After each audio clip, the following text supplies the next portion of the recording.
everyone, welcome to my channel Love Grows Tarot. I'm here to do a tarot card reading for the sun sign of Aries in the month of August. If you like these readings, please subscribe. If you want notifications of upcoming readings, please ring the bell. Comments are very welcome. I will leave descriptions in the description box below, and I do take donations. They are very appreciated. You can go to paypal.me/lovegrowstarot. I am guided by my tarot cards and spirits, so basically I just keep shuffling till the appropriate cards present themselves. These readings are general, they're not going to resonate with absolutely everybody, and the energies and themes in these readings will also take place in the future, so you can come back and review them at any time. I will begin with 3 opening cards, one that represents the past, one represents the present, and one represents the future, just to sort of see what energies are lingering there. And then I will follow through with the rest of the reading, ending up with your subconscious card, what your subconscious mind is trying to tell you at this present time. So let's get on with this reading for the sun sign of Aries in the month of August. We begin with a card for the past. Dear Spirit, what does Aries need to know about the past? What energies may be lingering that could help or hinder, create obstacles for Aries? Dear Spirit, what card represents the past at this present time for Aries? Dear friend Aries. Here we go. So we have the 10 of Cups, which is a very positive card. So this is like happy endings. It's also getting your dream house. It's a happy family. You might have come from a very happy situation when you were younger. You had a very happy family and you had a very, very happy life. Sometimes we need to go back to those moments just to get some positive energy and think about all the good times that you've had in the past. It also could mean that you had dreams of this kind of ideal lifestyle, and that these energies are still there for you. You just have to sometimes, people have these great dreams when they're younger, and due to circumstances and due to life in general, sometimes they go by the wayside and get put on the back burner. So this card might be here to tell you that these are still possible, and to try and manifest this kind of energy again, bring it back into your life. It's also just like a lot of times we can grow and expand off of the positive energy that we've received, especially from home and family. So this card is here to give you a little bit of that positive energy, let you know that this is going to work for you, whether you're using it as drawing off of that kind of positive energy to put into whatever you're doing in this present time, or if you had some kind of dreams from the past, they are still relevant and you need to get back to manifesting those dreams. So that's your past card. It's a lovely little card for you, Aries. And now the present card. So at the present moment, we have Temperance. Temperance is about finding balance in your life, about making sure nothing is taking over, nothing is taking over. Things are balanced. That includes your health, your life, everything that you have around you, because when you keep everything in balance, you find better ways to grow and better ways to expand. So when this card comes up, it's a life lesson. It's significant changes. So they usually come up and it's like a tap on the shoulder. It's time that you think about what needs balance in your life, or what you need to temper in your life, and to start making those changes.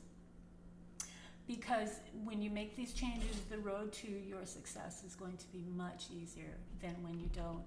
And Temperance also lies between the Death, which is your transformation card, and the Devil, which is tempting you back into maybe not such a great habits and behaviors.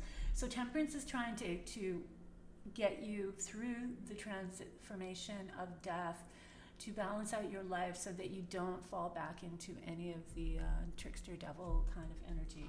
So Temperance is here for the present. So you guys have to figure out what that means in your life and start taking some action. So then we have the future card. What does Aries need to know about for the future? What energies from the future are coming up at this present moment for our dear friend Aries? So we have the 5 of Wands. So the Five of Wands is a competitive card. It's also learning to work with others, agreeing to disagree.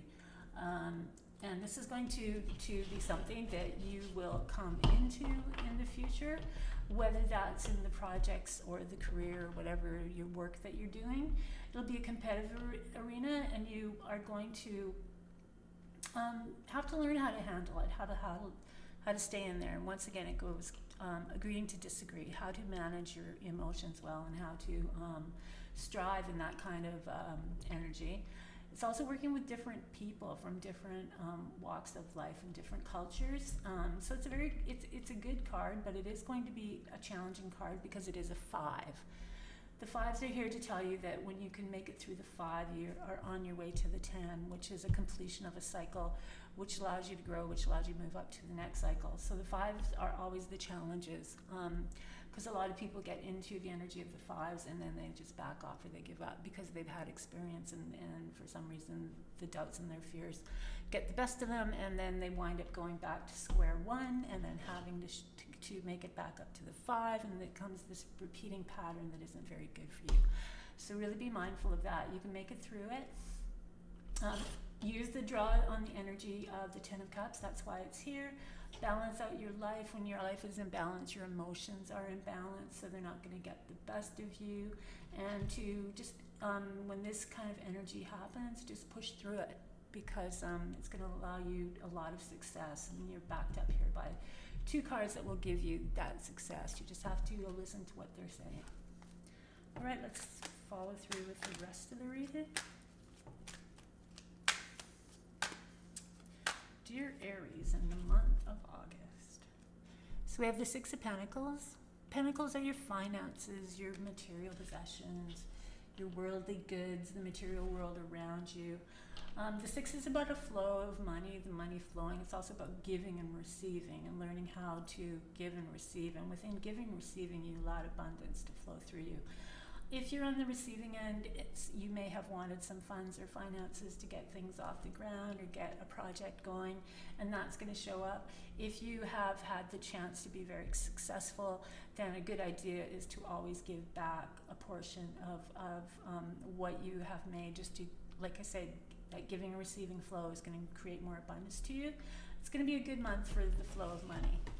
And what else does Aries need to know about in the month of August?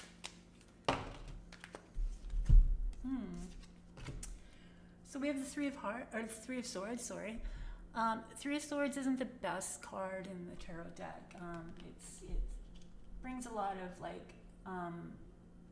emotional energy, a lot of heavy emotional energy. It's about betrayal. It's about a lot of it's about betrayal, deceit, playing with the emotions. The swords are very cutting, so they cut right deep into the heart of the matters. So you may be experiencing some news or communications about relationships or people around you. So that's going to be something that comes up in August. So let's see what's going on with the next card. And the next card is another Swords, and it's another heavy energy card. So this time it's the Ten of Swords. But this Ten of Swords is the finale. It's like it's the finale, it's the ending, it's completion. It's when you have suffered enough of the intellectual kind of abuse of the swords. The swords are very straightforward. They are very, they're non-emotional. They really sort of bite, and they really sort of get right in there, and they can really do a lot of damage on people, a lot of hurtful damage. So the Three of Swords is going to come up, but also the Ten of Swords is going to come up. So there's going to be some kind of little heavy impact for you in August, but it is going to be a closure.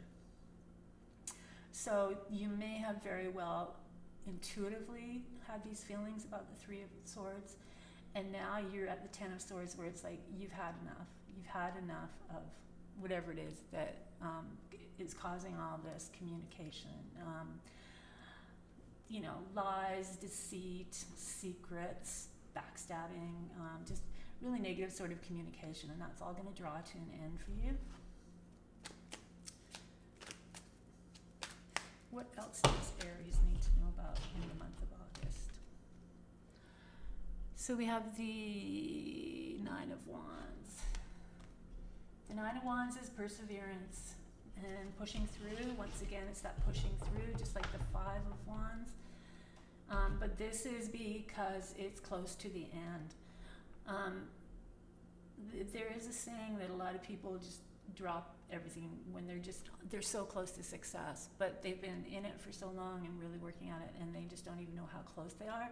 And then that's that pivotal moment where people either let go and give up, or you just hang in there. And it's like, that's the challenge for you for the month of August, is that you've got to hang in there. So the Wands are about your drive, your energy, your confidence.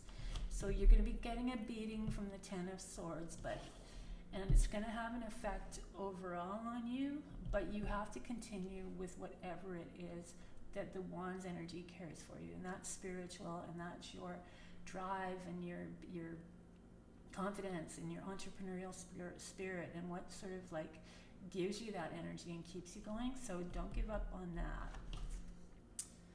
And then we have the Page of Wands. So the Page of Wands is a message coming from the Wands again. So because you're so close to completion here, you get the Nine of Wands, and then the Page comes in, and the Pages are a fresh, young energy.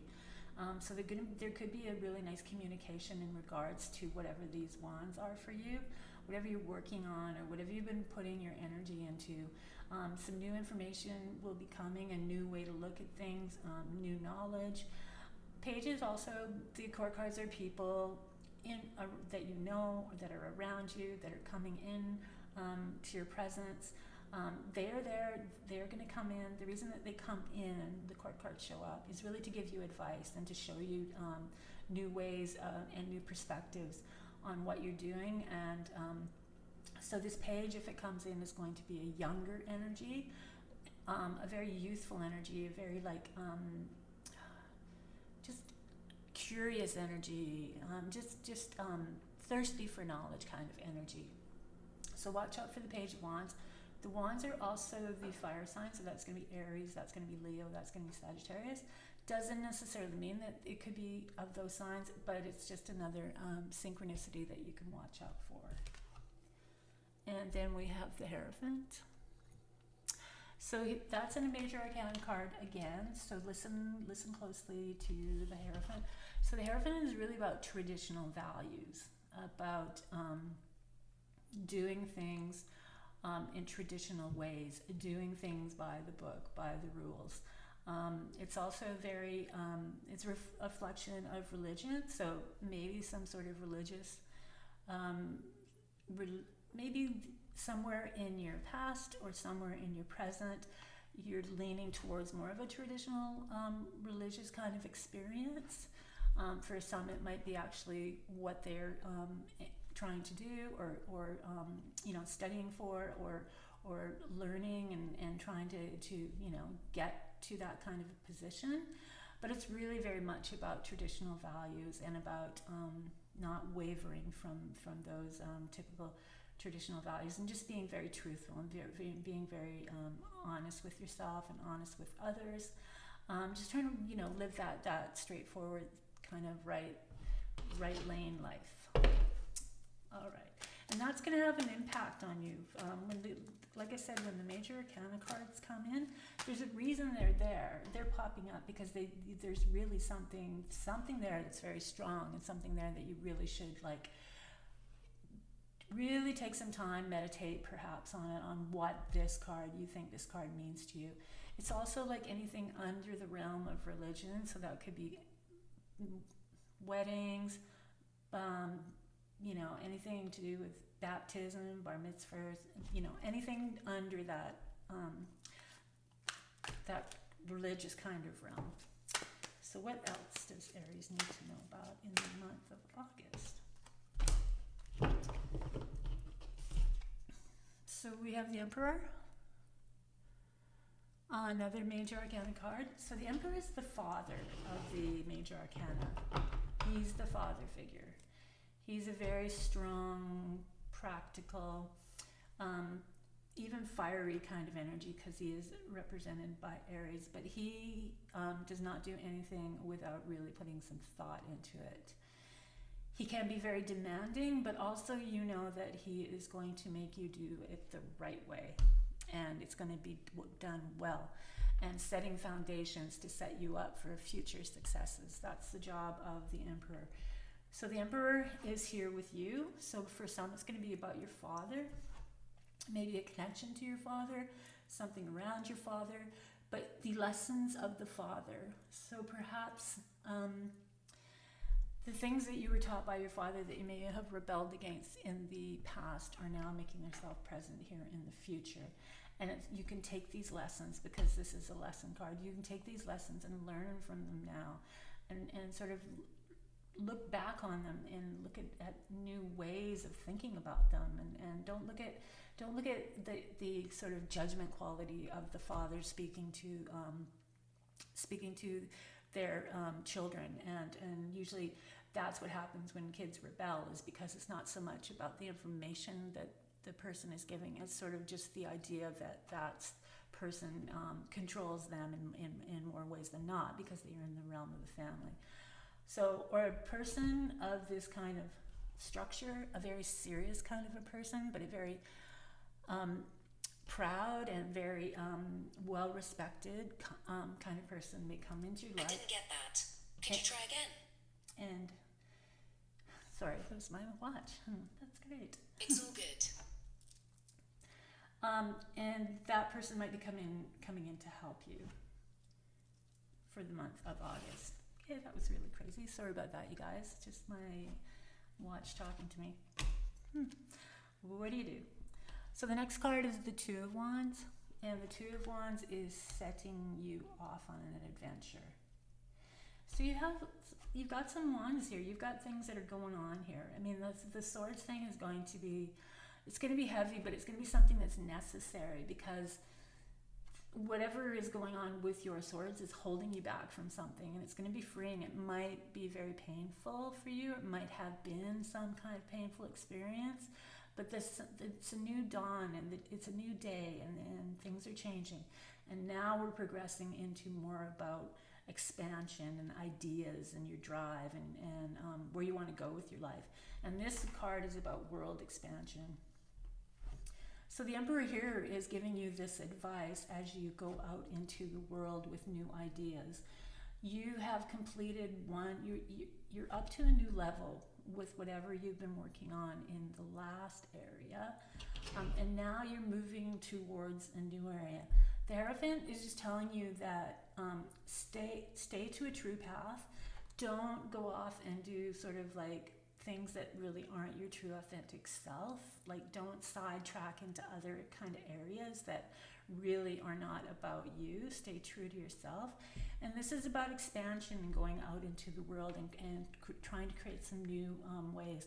You also, with the Three of Wands, I always feel like it's a simpler you. It's a more, you're so connected with the power of yourself and of your true self, because he's standing there with bare feet and he's like looking off into the world, and he knows that the world is his oyster, but he's very casual about it this time. It's not so that like trying to impress all the people all the time, or trying to not just being completely yourself. So this Emperor here will give you a lot of energy in order to set you into that area. And if it is going back to the things that your father might have said, use that energy at this point to when you take off into whatever it is that you're going to do going forward. And then we have another major arcana card. So this is the Wheel of Fortune. This is bringing you luck. This new adventure that you're going to be going on, this new plan, this new sort of awakening is going to come with a lot of luck, and it's going to change everything, and it's going to take you into a really nice upward cycle. So listen to the Emperor, because he's going to get you in a really, really good place in order for you to really make a significant difference and really sort of grow personally and really grow whatever project or whatever opportunities come your way. You're just going to be a very much stronger and a very more just a better person, and you're also going to be able to handle the 5. I was talking about different cultures and working with different people, and it really fits in nicely with this card because this is expanding yourself around the world. The lessons are here with temperance. Balance out your life. Keep everything. Don't go down any like sidetrack paths. Keep everything straightforward. The Emperor is like if this person comes in and is giving you like the facts, like don't try and like if it was your father from the past, take those lessons and use them going forward. They're going to be very useful for you. If a person comes in that has that kind of energy, really, it's a mentor, it's an advisor. Really take what they say and really apply it to what you want to do as far as going forward. And you've got a lot of luck coming for you, so this is all really, really, really good. The only part that gets kind of heavy is right here, but that is going to be something that in hindsight will be really, really helpful for getting you going to exactly where you want to go. And so the subconscious card comes from the King of Cups. So the kings are mature, the kings are masterful, the kings are, once again, that kind of fatherly energy. The cups are the water signs, so that's going to be Pisces, that's going to be Cancer, and that is going to be Scorpio. Look for people of those sun signs, but that's not necessarily written in stone, but that's a synchronicity that you can look for. And the cups would be in the arts, would be emotional, not emotional in a bad way, but in control of his emotions, a healing type of a person, a very intuitive, sensitive type of a person. So your subconscious is linked to that kind of energy. So that kind of energy is somehow either coming into your life or around your life, or that kind of energy is something that you should maybe add into your life. So once again, the king is like artistic, into design, a healer. He's very sensitive and intuitive, but very in touch with his emotion, a very caring kind of energy. So that's what your subconscious wants you to think about, or that's what your subconscious is drawing you towards, is that type of a person if you're looking for a type of a person. So that's going to be it for you, Aries. I hope you liked your reading. If you like these readings, please subscribe. If you want notifications of upcoming readings, please ring the bell. Comments are very welcome. I will leave descriptions in the description box below. I do take donations. They are very appreciated. You can go to paypal.me/LoveGrowsTarot and leave them there. I do a daily reading on Instagram, so you can follow me there. And I do some posts on Facebook, although I was doing more Instagram than it was Facebook, so I haven't really been like locked into Facebook for a long time. But I think people are starting to be interested, so I'm probably gonna start doing some more stuff there as well. So I hope you have a great month of August. You do have some changes that are going to happen, but it's going to be very, very useful for you. And as far as whatever projects you're doing or whatever ideas you have going, they're really going to start paying off very soon. Just hang in there with them. So have a great August. Stay safe, and I will see you again soon.